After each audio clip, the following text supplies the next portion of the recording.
شہر بسایا جا رہا ہے سعودی عرب میں، اور اس میں دنیا جہان کی جدید ٹیکنالوجی اور جدید ترین سٹی وہاں پہ بسایا جا رہا ہے۔ بہت بڑا منصوبہ ہے، اتنا بڑا منصوبہ ہے کہ جس کے بارے میں محمد بن سلمان یہ کہتے ہیں کہ دنیا یورپ کو اور دبئی کو اور ادھر ادھر کو بھول جائے گی اور وہ سعودی عربیہ کا ہی رخ کرے گی اس طرح کے شہروں کو دیکھنے کے لیے۔ تو اس شہر میں جو ڈیولپمنٹ کے کام ہو رہے تھے، بڑی بڑی انٹرنیشنل کمپنیاں اور بڑی بڑی سعودی کمپنیاں وہاں پہ کام کر رہی تھی، جیسے یہ حملہ ہوا، اگرچہ اس علاقے میں تو کوئی ایسی کارروائی نہیں ہوئی، لیکن حفظ ما تقدم کے طور پر سعودی حکومت نے اپنے شہریوں اور غیر ملکی مہمانوں کے تحفظ کے لیے وہ کام بند کر دیا، بالکل ٹھپ ہو گیا۔ اور وہاں پہ جتنا بڑے اسکیل پہ وہ کام ہو رہا تھا، جتنی بڑی ملٹی نیشنل کمپنیاں وہاں پہ کام کر رہی تھی، تو ان سب کے جو اخراجات ہیں وہ سعودی حکومت پے کر رہی ہے، اور یہ کام بند ہونے کے باوجود ان کو ان کے واجبات پے کیے جا رہے ہیں۔ تو یہ سارے کا سارا نقصان ہے، لیکن آفٹر آل وہ اٹھا رہے ہیں سعودی حکمران۔ اور ظاہر ہے جو محمد بن سلمان کا جو ویژن ہے، جو ڈیولپمنٹ کا، ترقی کا، خوشحالی کا اور پروگریسو سعودی عربیہ کا، وہ ویژن اسی صورت روب عمل ہو سکتا ہے کہ اگر خطے میں امن ہو۔ تو اس امن کے لیے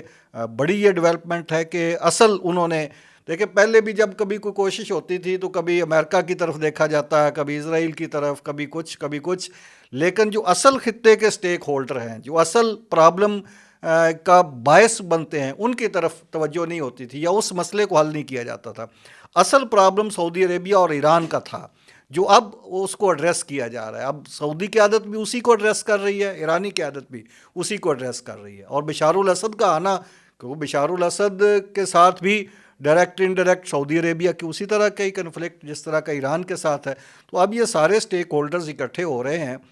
اور بڑے آپس میں اعتماد کے ساتھ اکٹھے ہو رہے ہیں، ایک دوسرے پہ اعتماد کر رہے ہیں، کہ کوئی ایسا نہیں کہ کوئی بظاہر کچھ اور باتیں ہو رہی ہوں اور بیک سکرین پہ کچھ اور ہو رہا ہو۔ تو اس لیے یہ جو اعتماد ہے ان دونوں ممالک کا، یہ بالکل کام آئے گا، یہ اس کا فائدہ ہوگا، ریجن کو بھی فائدہ ہوگا، سعودی عربیہ کو فائدہ ہوگا، یہ غزہ کی جنگ بند ہوگی۔ یہ دونوں ممالک ایران اور سعودی عربیہ اگر بیک زبان ہو کر ایک میسج دے دیں امریکہ کو کہ بس نو مور،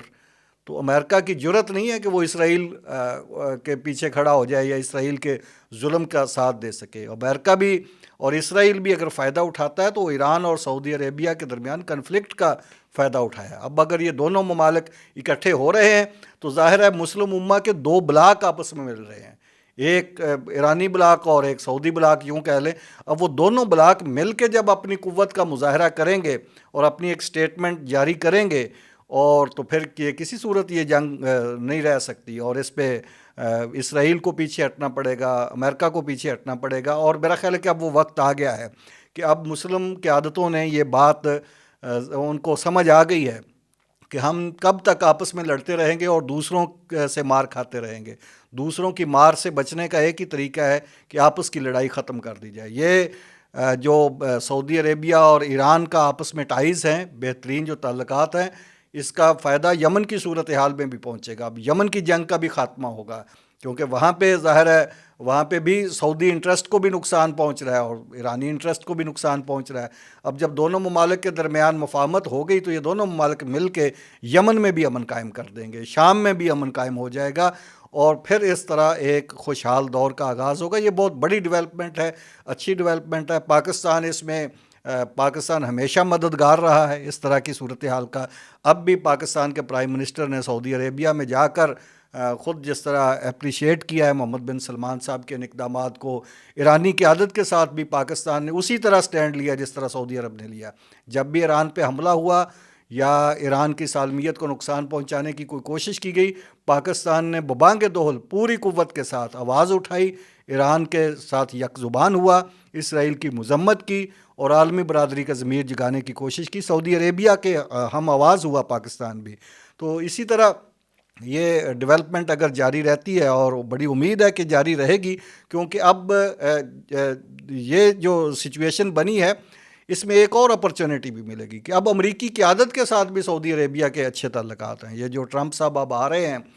جنوری میں، وہ اوتھ لے لیں گے، تو ٹرمپ صاحب کے ساتھ جو محمد بن سلمان کے پرسنل ایک اچھے تعلقات ہیں تو اس کا فائدہ بھی تو ریجن کو ہوگا نا. تو جب آپ حکمران بھی ہوں اور آپ کے ذاتی تعلقات بھی ہوں تو اس کا فائدہ پھر آپ کی حکومت کو، آپ کے خطے کو ہی پہنچتا ہے. تو اس سے یہ بھی امید کی جا سکتی ہے کہ محمد بن سلمان جو ہیں وہ ایران کے ساتھ مل کر اور پوری مسلم قیادت، مسلم دنیا کی قیادت کرتے ہوئے وہ ٹرمپ صاحب کے سامنے وہ جس طرح کا موقف اختیار کریں گے، اس موقف سے بھی ان جنگوں کا خاتمہ ہوگا، خطے میں امن ہوگا، اور جو پراسپیرٹی کا، خوشحالی کا جو ایجنڈا محمد بن سلمان نے اپنے ملک کے لیے سیٹ کیا ہے، وہ سعودی عربیہ کی ترقی جب ہوگی، خوشحالی ہوگی، تو ایران بھی ترقی کرے گا، وہ بھی خوشحال ہوگا، شام بھی، پاکستان کو بھی فائدہ پہنچے گا، اور مسلم دنیا کے جو تنازعات ہیں ان کے حل میں مدد ملے گی. Thank you very much.